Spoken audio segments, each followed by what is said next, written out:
Yeah, I think he's, early in the year, obviously, he looked like he wasn't quite what he is now. He's done a really good job developing throughout the year. He looks like he has command of the offense now. He's got a big arm. He can make all the throws. He's got good wide receivers that get open for him. I think he does a good job with his reads, and he does a good job, scrambling or getting rid of the football when he gets pressure and there's nowhere to go with it. How do you think Miles did in not his first start against Denver, but his first start this season? How do you stack up when you watch your back? Yeah, Miles, I think, every game, every player would probably tell you there's a few plays they wish they could have back. There's a few that he wishes he could have back. But for the most part, Miles stepped in there and did a really good job, played sound defense. His first start, obviously, had a couple picks. And, he didn't have a splash play necessarily in the last game. But a lot of times when a brand-new starter gets injected into the game, if there's not a lot of if you don't notice him a whole bunch, that's probably a good thing. And Miles did his job for the most part and played a really good football game. Yeah, I thought David Bell was I still do. I think he's, one of the best receivers in the country and in our conference. And, I think I can't remember, held him to whatever we held him to. But I think those guys did a good job of limiting a really good receiver to well under what he normally gets in a football game. And, also their offense that's lived off explosive plays for the last 5 years. And I think there was one in the game, and that was a 21-yard throw. So I think the guys did a really good job of limiting big plays and, keeping David Bell, under what he normally gets. What are a few, bullet point items that you want to see improve or be better these last few games to the finish line? I think we need to cause some more turnovers. We've gotten some picks, which is good. We need to cause some more forced fumbles. We need to sack the quarterback a little bit more.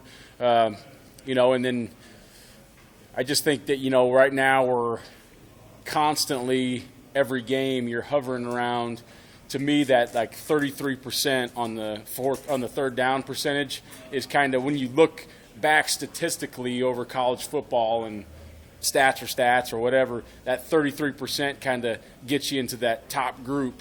And, like last game, we were 35.7 or something like that. So get off the field one more time or two more times on third down, and that makes a huge difference in the football game. So I think those are the areas you want to see continue to improve.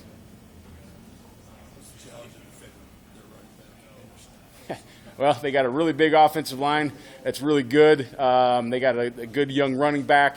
Obviously, at the beginning of the year with him, he's done a nice job developing too. He was hitting everything with speed, and it was kind of, that's where I'm supposed to go. I'm going to hit that thing. Now he's really been able to read what they're trying to do. He's put his foot in the ground. He's cutting it back. So I think that he's got a really good feel for what they're trying to do in the run game now. How helpful is it for you guys to have seen Ohio State for a number of years now? This isn't an offense that you're preparing for kind of out of the blue. Does that help at all, having seen them last year? Yeah, I think so.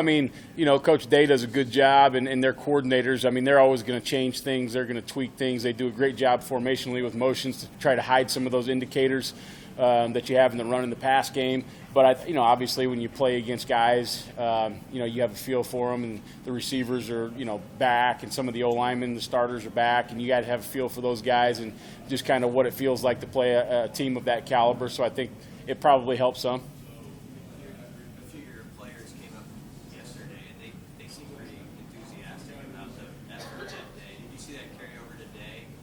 And what do you attribute that to? Record-wise, I know you guys are disappointed, but it feels like guys keep coming back. Yeah, like I told you guys at the beginning of the year, I still believe it. We're playing really good defense. We have a really good culture in that room. We have really good people in that room. Those kids are, they're football players. They love the game. They love being around each other. They know what we're trying to do. They want to come to work. They want to play for each other. They want to play for the fans. They want to play for Nebraska. I just love the culture that we have in that room, and these kids they're not going to do anything differently. They're not going to say the woe is me. Well, we lost a couple games. They don't care. Right back to work.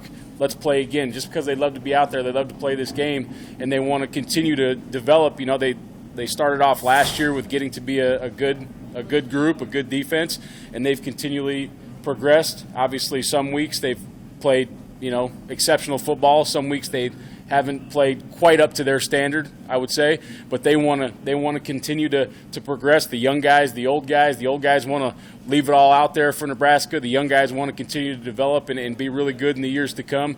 But I just like the group we have on defense, and I'm thankful for them, and I commend them for their attitude and their workmanlike approach to week to week. How big or how small would you say that the talent gap is between these two programs, you guys in Ohio State, and how much has that maybe changed since he has arrived? Yeah, I think probably, I don't know. I mean, early, it was a probably new system on defense, new players, all that kind of thing, and you're walking into a team that's really good talent, really well developed, been in the system for a while. But whatever that gap is, it's shrinking very, very quickly. We just got to continue, and obviously we got to continue to develop players, continue to recruit players. But I think, here developing players is as important as anything. There's a lot of good players within this 500-mile radius, and some of those guys play basketball, and then they go play football, and then they go play track, and then they go play baseball, and they don't lift weights as much as some of these guys that play football all year round in some other states. And those guys come to us like a Luke Reimer and a Nick Henrich and a Garrett Nelson. They come to us, and you have to develop those guys, and you have to get them in the program and develop them. And that's, I think, is what's happening here. On the defensive side of the ball, you see all those guys that are the Ben Stilleys, like we already said, Garrett, JoJo and Isaac Gifford and Reimer and Nick Henrich, and those guys are going to continue to have to be in this program. Those are what this program is built on, and those guys got to continue to develop. So that's how you close the gap. You guys have done a pretty good job at times this year of taking away what another team might do really well. You played well against Kent Walker, you give up big plays against Oklahoma, even David Bell last week. Is that not asking you to give away a game plan, obviously, but is that tough at Ohio State, how balanced they are and all the different things that they are really good at? Yeah, I think all the teams you mentioned, it's really hard to take away what really good players do. You know what I mean? But you have to try to make them adjust a little bit every week. You have to try to take away what they do best. You're not going to be able to. Obviously, you can't if it's a team that like this team that runs the ball really good and they throw the ball really good. You're probably not going to be able to take away everything on every down, right? But my job is I gotta be prepared for what I think they're going to do, what they've shown they're going to do, try to take it away in those situations, and then the rest of the time the guys got to play rules football. They got to do their job, and they've done really good at that this year. And, sometimes, in coverage, we all know we're not crazy. In coverage, there's always a hole in the coverage, right, no matter what coverage you run, unless you're playing man every snap. And the kids know that. They know if they throw a 10-yard out cut versus certain coverage, they're going to get it. We tackle it, we move on, and then I better call different coverage. But there's certain things you can take away, and there's certain things you can't. But this team's really good at running the football and throwing the football. So it'll be a great challenge for us. Cam seemed kind of non-committal about his future after this season. Do you have any conversations with him about whether to come back for that additional year or pursue his professional?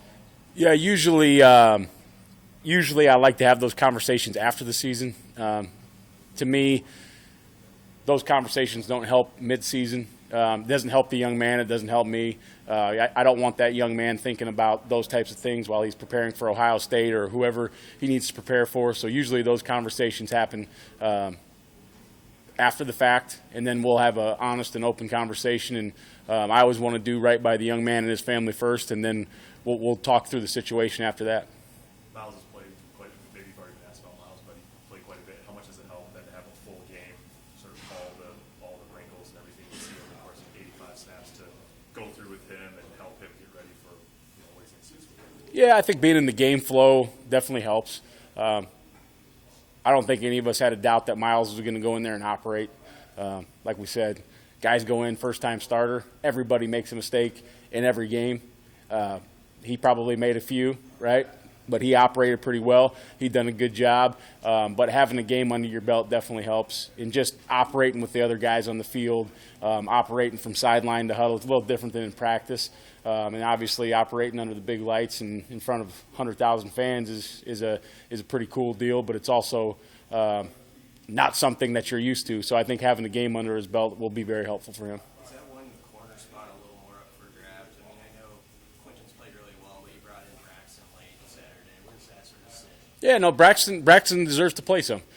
He's done really well in practice. Braxton's really good in coverage, and he deserves to get in there a little bit, and we can rotate some of those guys through. And obviously you're getting towards the end of the season where guys have played a lot of reps, and you want to start rolling some guys through, especially if there's been some long series or guys getting tired or things like that. So Braxton deserves to play some football. All good? All right, thanks, guys.